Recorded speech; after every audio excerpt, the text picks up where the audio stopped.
Now Jericho was tightly shut up because of the Israelites. No one went out and no one came in.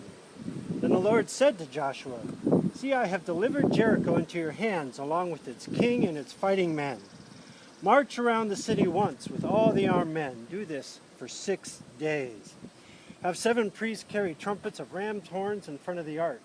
On the 7th day, march around the city 7 times with the priests blowing the trumpets.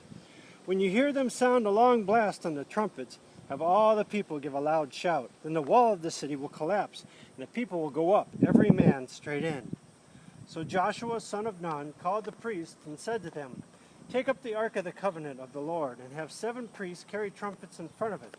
And he ordered the people, "Advance, march around the city with the armed guard going ahead of the ark of the Lord."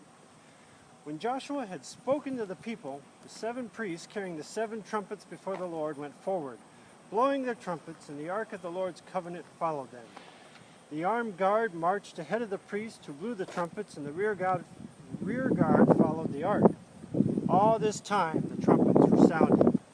But Joshua had commanded the people, "Do not give a war cry. Do not raise your voices.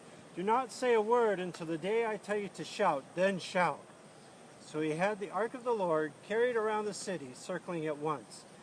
Then the people returned to camp and spent the night there. Joshua got up early the next morning, and the priests took up the ark of the Lord.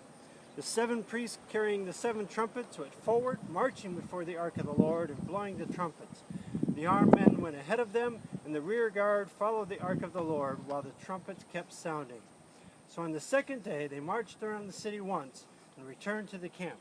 They did this for 6 days.